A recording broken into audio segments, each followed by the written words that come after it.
Edition of Morning Jocks. Conrad Van Order and Damian Mitchell here with you as we get you ready of the college football season. And it's Thursday, which means we have availability reports, which I I know this has only been going on for a few years now, and I'm sure I'm forgetting something somewhere, but it feels like for one team in particular, maybe the injury report last night was maybe the most anticipated injury report that I can certainly remember. And it looks like there might be some good news for a team here in the SEC. But we're going to turn our attention today again to week 7 of the college football season and getting a little bit more into what's going on with Alabama as they head up to Missouri for an early kickoff on Saturday. And then, of course, Auburn hosting Georgia in a big, big game, not only for that program, but for Hugh Freeze. And yeah, a lot on the line this weekend for both programs.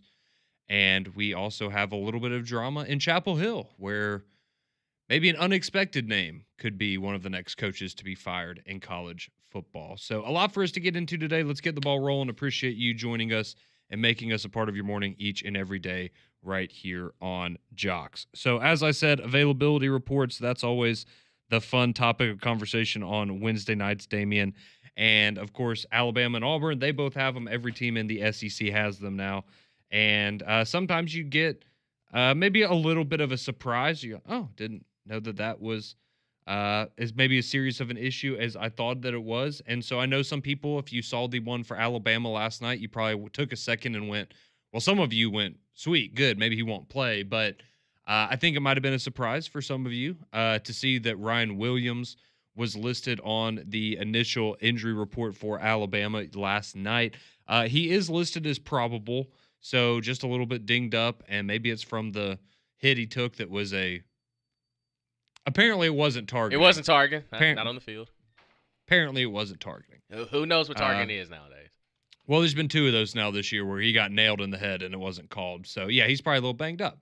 But so he's listed as probable. So, again, I mean, means he probably will play on Saturday, but something to keep an eye on there with Mr. Ryan Williams as he is listed on the first injury report for the matchup. You also have Jalen Mbakwe, who is injured. He's listed as doubtful on the injury report for Alabama, but obviously doesn't play as big of a role as Ryan Williams, but looks like he won't be unavailable this weekend as well. And then, of course, you also have the news of Quay Russaw, Jamarian Latham, Jeremiah Beeman, Caden Jones, all those guys out, which none of that should be a surprise if you've been following this team for the last couple of weeks, because those are primarily guys that have been banked up for quite some time. So that's the injury report there for Alabama. On the Missouri side of things, really nothing crazy for them. They have an offensive lineman, Caden Green, who's a nice player for them, but he's listed as questionable. So maybe a little bit of an issue there for the Missouri offensive line. He's not able to go, but he's the only one that's listed as questionable. And they have a couple guys out that's just kind of been the way it has been for Missouri this season. So nothing too crazy there, but I know Ryan Williams popping up. Again, I know some people are a little frustrated with him right now, but he's an important piece of the offense. So hopefully he continues to get back on track and should be good to go for Saturday, it looks like. Now about Auburn. They're going to host the Georgia Bulldogs this weekend. And this is the healthiest that Auburn's been maybe all season because the only players you have on the injury report are things that we already have known about for a while now. And that's Horatio Fields, who broke his foot, and Darrell Robinson, who's been dealing with I don't know if it was a blood clot. Whatever, it was a leg injury that he had gotten earlier in the year, and it was some sort of kind of a unique circumstance that he's been battling through there. But those are guys that you haven't been with for the majority of the season anyways, or at least the last few weeks. So no big adjustments there for Auburn. And then on the Georgia side of things, you do have a little bit of news. So you got a couple of offensive linemen, similar to when they played Alabama. That was an issue. They had a couple of guys banged up there in Monroe Freeling and Ernest Green the third. So they're both going to be questionable for the Bulldogs this Saturday. And then you have a couple of guys that are out. Malachi Tolliver, he was out for the Alabama game as well. Thomas Blackshear, I believe he was also out for that matchup. But you also have Talon Taylor, who's going to be out. And that was, if you remember from the Georgia-Bama game, that was actually the guy who dropped what would have been a 50-yard touchdown pass that would have given Georgia the lead in the third quarter of that ball game. But again, he's a very talented young guy. I mean, there's a reason he was on the field in that situation in a big matchup. So Georgia obviously liked what they were seeing from him as a young guy there on the outside, but he is now going to be unavailable for them in this matchup. So that's what's going on with Alabama and Auburn. Generally speaking, pretty good news. Nothing really that crazy. Alabama, Ryan Williams listed as probable, the big takeaway there, but Auburn, really good for them. They're probably the healthiest they've been all year, and that's where you want to be coming out of the bye week. But let's be honest, that's not the injury report that anybody was looking for last night, Damian. No one was worried. You know where we're going. Nobody was worried about what was going to be. Oh, Ryan Williams is hurt. Who's that guy? Because everybody cares about John Mateer, okay? We're ready to see the best quarterback in the SEC get back onto the field. It's been too long. Because if you remember, of course, he breaks his hand during the Auburn game. First quarter, dog. Just kept playing. Built different. Dog.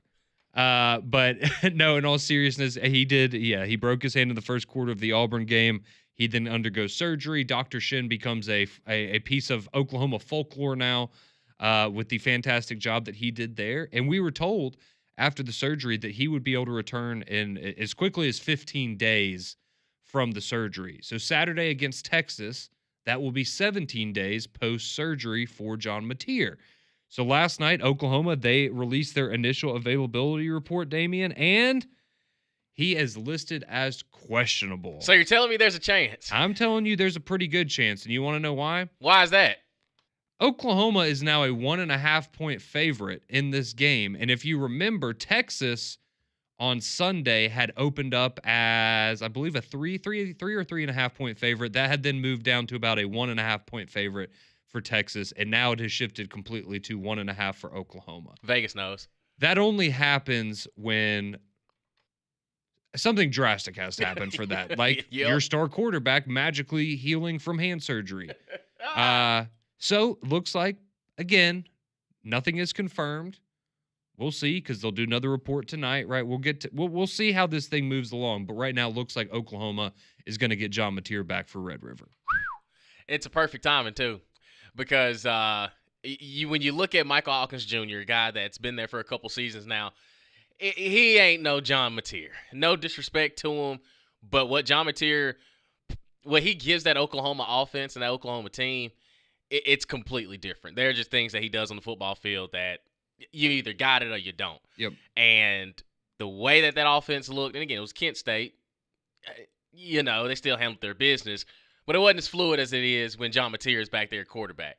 And if he is playing, and what we've seen from Texas last week,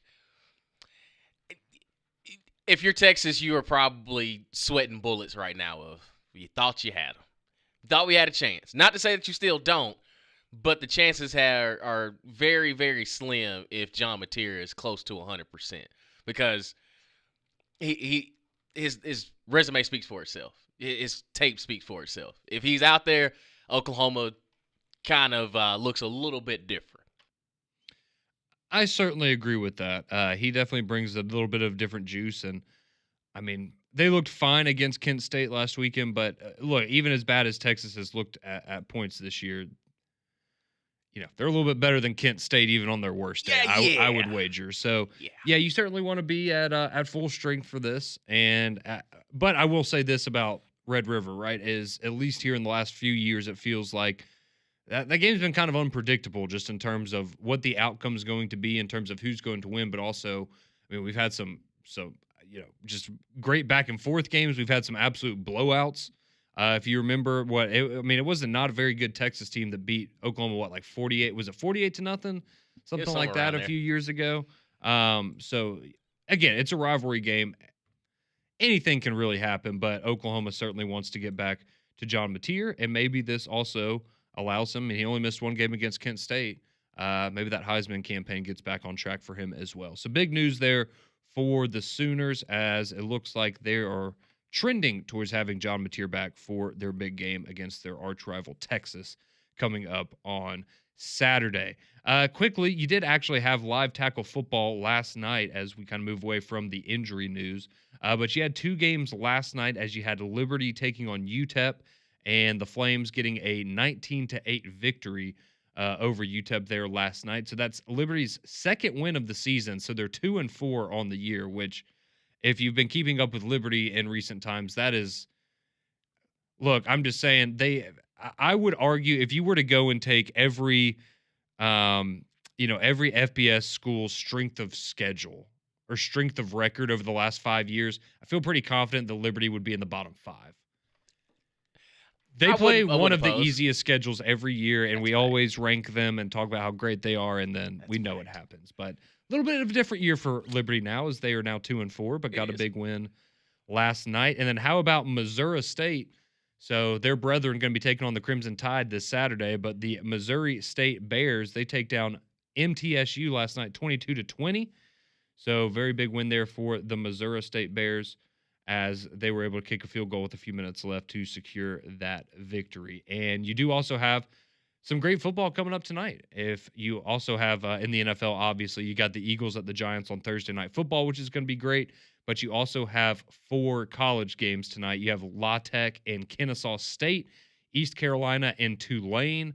JSU, they're going to be taking on a winless Sam Houston team. That'll be at 7 o'clock tonight over there in Houston, Texas. And then you're also going to have Southern Miss and Georgia Southern. So you got when it comes to your football viewing. And yesterday kicked off 49 straight days of Let's go. football. So we are in as it stands right now. But we have a lot of rumors circulating in the college football world, Damien. A lot of them coming from the state of going on with North Carolina and Chapel Bill. Could we be headed for a breakup sooner rather than later? We'll tell you everything we know next on JOX.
You can do so at 205-834-9450. That'll get you on the courtesy GMC text line. Just like this listener, Eric from Cahaba Heights, he chimes in this morning. He says, I've taken out a second mortgage on my house, liquidated my retirement accounts, and placed it all on Alabama -3 at Missouri. If this loses, my wife might take the kids and I'll never see him again. But that's not going to happen. I'll bet you $100 that it won't happen. So you're betting the mortgage and add $100 to that. There's a hotline you need to call, brother, and I don't think it's 205-834-9450. Well, that's called hedging your bets, right? Isn't that what That's what it is. That's called? So we we appreciate all of your wonderful text each and every morning here. Man.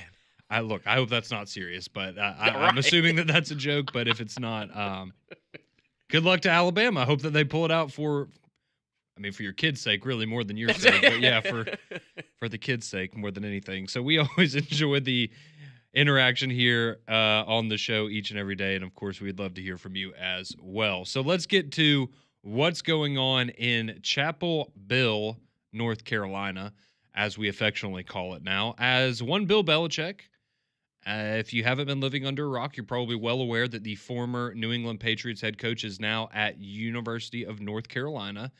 And look, there were various trains of thought on how this would work out before the season, right? You had some people, I would say a very small group, but you did have a group of people that thought, man, he's going to go in there and immediately turn them into, not a national title contender, but this might be a team we're talking about in the ACC race this season.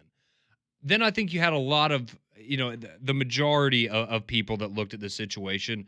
And I would throw myself in this boat, and probably you too, Damian, where we just didn't really know. Like, I thought they would be competitive, but I didn't know if that would mean, are we talking 7 wins? Are we talking 5 wins? But I thought they would be an average but competitive football team. Yep. And then you had some people that thought, oh, this is going to be a disaster. From the jump, they knew this probably isn't a good idea. Well, turns out those people were right. Shout out to the haters. Shout out to the haters. They were all right. They got out ahead of this before all of us. Maybe we were just all enamored with because it was intriguing, right? I mean, you have arguably the greatest coach in NFL history, at least in modern NFL history, and he's going to take over a college program that, okay, yeah, North Carolina, they've been, again, competitive under Mac Brown and going back before that. Like, they've been solid. And it's just it's been really, really ugly. So North Carolina, they're now 2-3 on the season. They just got absolutely blown out by, what I would say would agree is a not very good Clemson team over the weekend. And now they're on bye this week, right? So they have Cal coming up next week, but they're on a bye. And so typically what happens when you have programs in strife, coaches on the hot seat, and you get to a bye week, a lot of people go, well, this would be the natural time to make a change, right? It'd be the easiest transition. Mm-hmm. So you had Rumor Central yesterday as a bunch of, admittedly, a lot of people that are journalists and cover the program or cover college athletics were sharing a bunch of different reports out of North Carolina. So I will share you this one. This seemed to be the one that got the most traction yesterday. So this comes from a reporter by the name of Ollie Connolly, and he's a writer for The Guardian, and he also does a college football newsletter and podcast. So he covers college football as well as the NFL, and he's also a writer. He used to be a scout in the NFL. So this is what he tweeted out yesterday afternoon. It says, per sources, Bill Belichick has discussed buyout options with North Carolina's hierarchy. Belichick has signaled a willingness to trigger his own $1 million buyout if he can find a soft landing with another team or in the media. He would continue on with his report. It says members of Belichick's coaching staff have already spoken to other schools that are expected to be in the playoff hunt about taking on roles during the postseason. A quote from one coach read, quote, "The rats are leaving the ship." It says some staffers believe a change could come within 2 weeks. Reports of serious recruiting violations remain under investigation at UNC. Recruiting and practice violations have already been proven by the school, according to multiple sources. And we'll wrap up with this. It says, using recruiting violations to knock down a coach's buyout has become a standard practice. If Belichick can't find a landing spot to trigger his own buyout, he's expected to accept a greatly reduced compromised rate. says his communication with his staff, talking about Belichick, in the past 2 weeks has been described as weird and distant by multiple members of North Carolina's staff. Multiple coaches were unable to get a hold of him during the bye week so far. So that is the report that came out from Ollie Connolly yesterday. And so everyone goes in a frenzy, right? Of, oh my gosh, is this going to happen right now? Then, you have other websites, like I know Tar Heels 247, they were getting in on it and they were having people saying, I don't know if he's even going to be there for the Cal game. So, we're thinking this thing could. This thing's about to get out of hand. Something could have happened last night, I guess is the way that it started to trend. But what did we get last night instead, Damian? Billy Bill. The standard practice. So I guess they wanted to honor their 2 wins this year. So we got 2 statements last night. Not 1 statement. We got 2 statements. So this was released from the University of North Carolina last night. So you have a statement from Bill Belichick, and you have a statement from Bubba Cunningham, who's the athletic director. First off, from Bill Belichick, quote, "I'm fully committed to UNC football and the program we're building here." That's straight to the point. That was the quote. All right, now let's see if it's longer from Bubba Cunningham. Quote, "Coach Belichick has the full support of the Department of Athletics and University." Okay. That was it. That is the most "we're trying to fire this guy as quickly as possible" statement I think I've ever heard in my life. We remember, let's go back last year when Scott Strickland had to go and make that statement about Billy Napier. He wrote a damn page, explaining the decision, why we're sticking with Billy. We need you to rally around the team. They can't stand Bill Belichick. And Bubba can't, because Bubba wasn't the one that made this hire. Yeah. Right? It was the other power players at North Carolina that went out and said, hey, this Bill Belichick guy seems interested. We're putting our eggs in that basket, and you're going to hire him.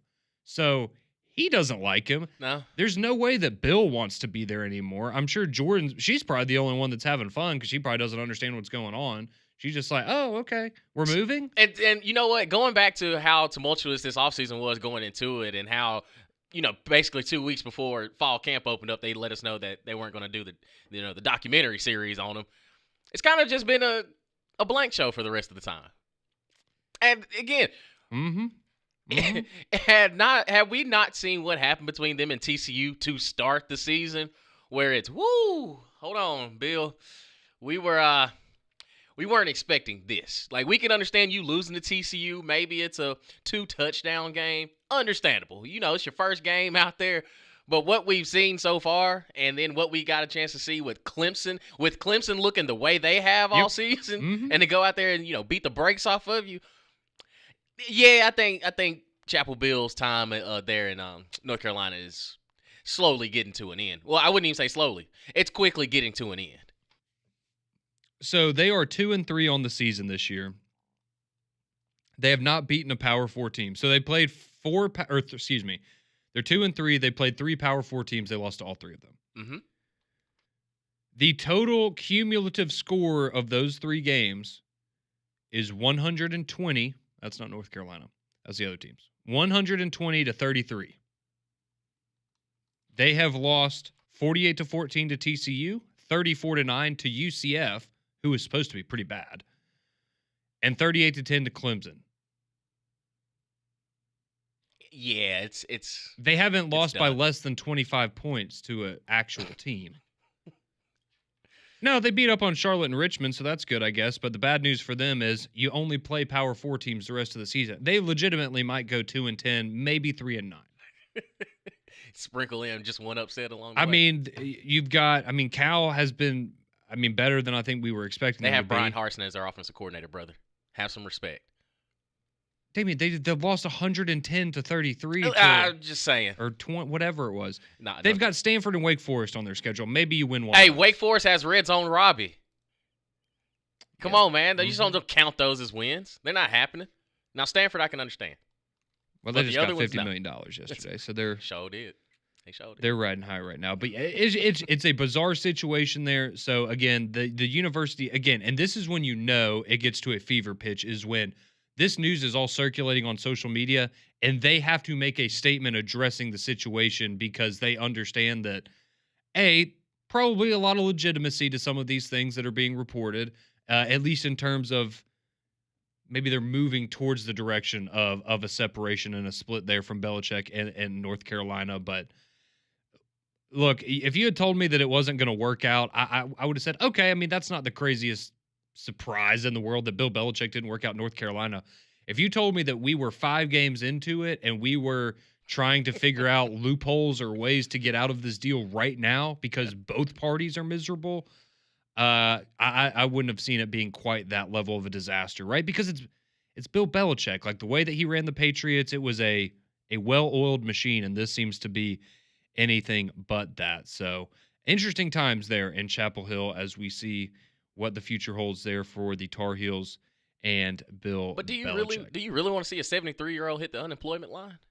I think he's fine. Yeah.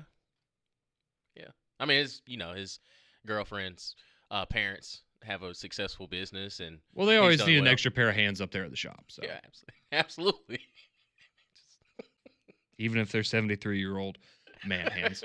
So that's kind of your that was the big story, at least yesterday, in the world of college football. But let's turn our attention to, shall we? How about biggest upset in the SEC? If you have to pick one upset this weekend in the SEC, what would it be? 205-834. Let us know on the courtesy GMC text line, and me and Damon will give you our picks when we return right here on Morning JOX.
6:32 here on your Thursday morning. Appreciate you tuning in to Morning Jocks. Me and Mitchell here with you until 7 o'clock each and every morning. And of course, then we hand you off to McElroy and Cue Ball as we call ourselves the capital of the college football world right here at JOX. And that's mainly because of you, fantastic listeners that we love engaging with each and every day. So we asked the question in the last segment, if you had to pick one game this weekend in the SEC, one upset pick, what would be your upset lock of the weekend? And I will say this to start off. the conversation. So Ole Miss is playing Washington State. That's the only non-SEC on SEC matchup we have this weekend. Think Ole Miss is going to be okay in that one. We're going to be good. I legitimately, now to varying degrees, but I legitimately think every other game on the board in the SEC this weekend, you could make a strong argument for that being the upset lock of the week, or however you want to look at that. So let's dive into this, Damian. I'll let you go first. When you look at the slate for this weekend, what game jumps out at you and says that's going to be an upset in the SEC? When I look at this weekend, to me, especially Alabama, Missouri, if Missouri knocks off Alabama, to me it doesn't seem that big of an upset because they're both in the top 15. Fair. It's just two good football teams going at it. But I take you down to Baton Rouge, Louisiana, because it feels as though it's a melting pot of Brian Kelly are we about to enter another conversation of you have expectations and you fall flat on your face when everybody needs you the most. And we know how competitive this game was in Columbia last year. So now if you're South Carolina, you still want to feel confident about your stuff. You still want to feel like, you know what, we still have a lot of things on our plate to move forward in the rest of the season. And then it could start off by knocking off a top 15 team in LSU because they're in an influx. Because defensively, you still have the game against Ole Miss, and that's kind of the lasting memory that we have of, we thought this defense was getting better, but Ole Miss kind of, they put up some numbers on them. And if you're South Carolina, it's, okay, we were competitive against Missouri. We had our quarterback knocked out against Vanderbilt. We got to right this ship before everything comes crashing down. And Shane Beamer, when his back is against the wall, I'm not saying he's Billy Napier status when it comes to, fighting off these demons and fighting off these naysayers.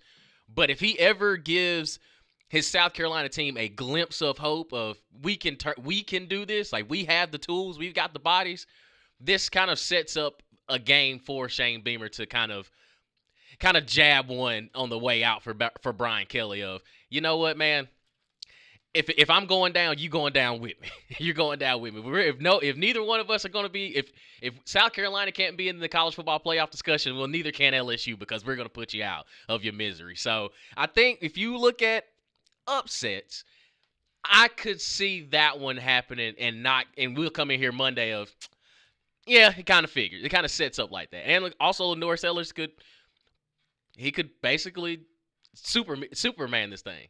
And he shows the world why he was looked at as one of the better quarterbacks coming into the season. Now the season hadn't gone the way you wanted it to, but just in case you forgot who I am, they call me Lenore Sellers. It'd be a good time to do that if you're Lenore Sellers. Yeah, I think that's a fascinating matchup, right? Because it's a revenge game for South Carolina because, again, I know you can't go back and change things, whatever. I get it. But it's fun to talk about it sometimes. Last year, I think LSU, I think that was a really bad officiating call that lost South Carolina that game last year. And as we now know, again, maybe the rest of the season doesn't go the same way if they win that game. I get it. But just saying, you could look at that one, on the pick six or whatever, the penalty that called that back, that kept them out of the playoff essentially last year, Changed right? That's a everything. 10-2 South Carolina team with another impressive win on their resume if that call isn't made. But again, that's not, doesn't translate to this year. It's just you have that factor of a chip on your shoulder a little bit if you're South Carolina, right? You felt like they stole one from you last year at home, and so now you got an opportunity to go into Death Valley and do the same thing. And I'll say this about South Carolina, right? I think after what happened against Vanderbilt when Sellers went out, and I'll say this, I think the way that game started, I think Vanderbilt was going to win that game regardless, right? They looked like the better team to start that game and then throughout it. But when Luke Doty came in there, you could tell that team they lost their fire, right? Like they didn't believe that they were going to win that game. And that's a credit to Vanderbilt for destroying their will. But I think since then you've started to see, okay, this South Carolina team is maybe about where we thought they were, or, a little bit lower than that, but they're a good competitive team in the SEC. And so I think they can give LSU a good fight this weekend for sure. And I think they have the better quarterback in it, at least right now, right? They have the better quarterback. And, both teams, need to kind of establish the run game a little bit better. And I think whoever does that, maybe going to be victorious there. But yeah, South Carolina, a big upset opportunity over LSU. So for my pick for the most likely upset that I see in the SEC, man, I really want to pick Florida. I do. I really want to pick Florida. But I'm a little concerned about going on the road to College Station. You know, the emotions of last week, right? Can you double up on that now in another top 10 matchup? But this time it's not at home in the swamp. I think Florida can make that game very, very interesting. But if I was going to say it's the most likely upset pick this weekend, I don't think I could say that. I will go with this team, though. And you know why I'm going to go with this team, Damian? Because they're playing at home. And when you play at home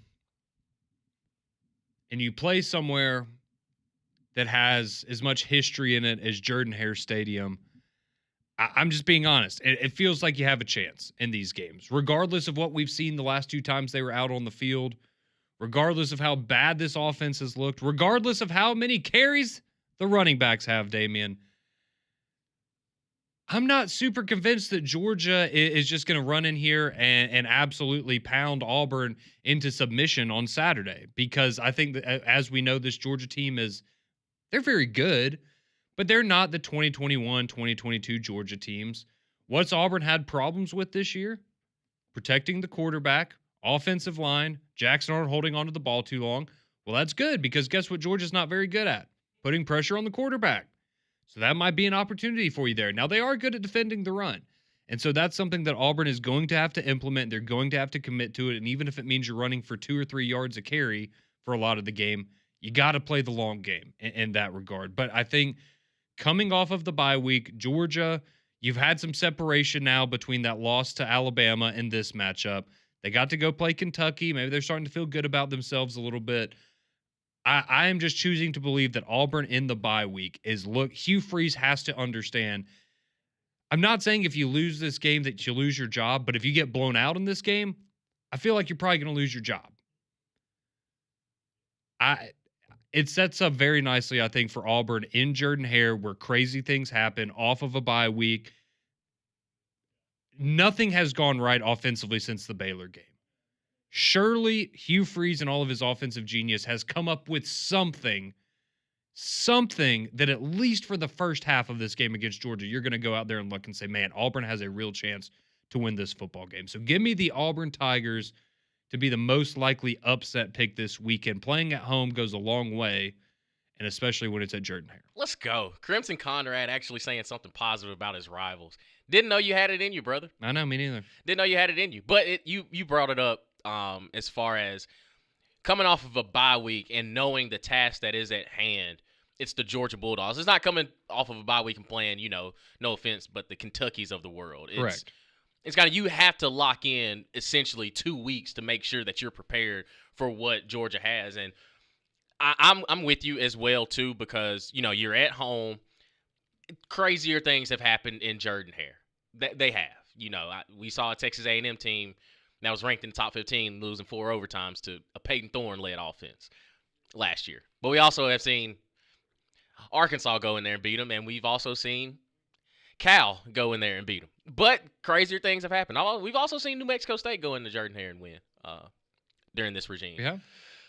But it does feel different this year. It does, because I think defensively you can withstand a slugfest. Like you can. Your defense will keep you in a ball game because of what DJ Durkin has been able to do. Just keeping those young guys there and watching them develop the past 2 seasons for you. And it does set up well because, again, I know what Gunnar Stockton showed it against Tennessee a couple weeks ago that, all right, if he has to make some throws, you're going to have some duds, you're going to have some ducks, but you also got that dime he dropped in the corner of the end zone there to basically send it to overtime if Tennessee doesn't miss the field goal. So to me, it's a perfect battle. It's a perfect mesh between an Auburn team. Defensively, you don't really have many question marks, but offensively, that's the only thing holding you back. And you have the luxury of being at home where the crowd isn't really going to be a factor for you on that side of the ball if in the event that there are some issues up front on the offensive line when it comes to the cadence and hearing and things like that. So it kind of plays into your benefit for a team in Georgia that's, again, now the conversation of, okay, you lose to an Alabama team who's starting to roll, and then you follow that up with an Auburn loss. you're going to have to dig extremely deep on the rest of the way to find yourself back in the college football playoff conversation. So it does it's set up pretty good, but also we've gotten to this point. We got to see it. We got to see it. And I'm with you. If Hugh Freeze has truly assessed everything during the bye week and now it's game week, I expect an actual commitment to something. Whether that's Jackson Arnold finally letting it go, or that's a commitment to running the football when you have the opportunity. I'm with you, man. I think it'll be an exciting game. Yeah, some people just have commitment issues, you know? Yeah, absolutely. College football coaches, they do. Big game on Saturday for Auburn there on the plains of Auburn. But we like to turn the conversation over to you each and every morning. We like to get your thoughts, your weigh-ins on the 834-9450. That's where we'll go next here on Morning Jocks.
Appreciate you joining us on your Thursday morning Jocks.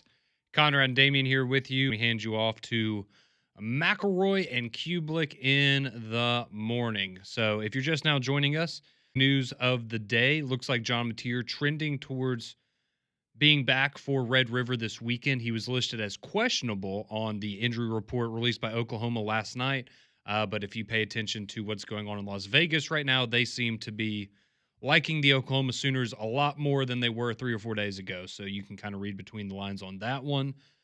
So we will see where that one goes. But things not looking great for Bill Belichick and Chapel Bill right now. And we gave you our upset picks for the weekend around the SEC. And all of those things have been featured on the Courtesy GMC text line, which is where we go now, 205-834-9450, as we enjoy the interaction with y'all each and every morning and try to get to as much of it as we can in the time allotted. So let's go to Antoine here. He chimes in.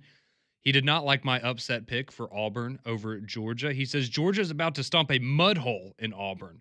They can't afford to lose another game this quickly. My upset pick is Arkansas over Tennessee. No. How many points is Tennessee going to score this weekend, I say Damian? anywhere between 64 and 87. Wow. Okay. Listen, that Arkansas defense is just... So we're taking the over of 68.5. No. I do think Tennessee will score at a high rate. But Bobby P, Bobby P's ready, over. man. He's been preparing years for this moment. Yeah, absolutely. Feels like he's been there before. Feel like he's been in this position before. Mm-hmm. He has. He most certainly has. Yeah, but Did pretty well. I think Tennessee wins big. There you have it from the biggest Tennessee fan I've ever met. Ole Miss. Oh, that's right. You're an Ole Miss fan. Absolutely. Well, that's like Bobby. He says, I see Damian's embracing his Ole Miss fandom and picking LSU to get upset, but there's no way a team that blew a 17-0 lead at home last year is winning in Baton Rouge as a worse team this year. The most likely upset pick is definitely Auburn over Georgia. LSU is also a worse team than they were last year as well. But also, as an Ole Miss fan, we already beat y'all. Ain't nobody worried about LSU. I'm just talking ball, man. I think Lenore Sellers, he's back at 100%. It just bodes well for South Carolina. We will certainly see on Saturday at 6:45 in the afternoon. This one says, is Ryan Williams listed as doubtful for Saturday? No, he's listed as probable. He is listed as probable. So, again, looks like he's going to be available on Saturday. They just, you got to do your due diligence and put him on the report. This text says, this game's going to come down to Kirby Smart versus Hugh Freeze and Gunnar Stockton versus Jackson Arnold. Give me Georgia to cover all day.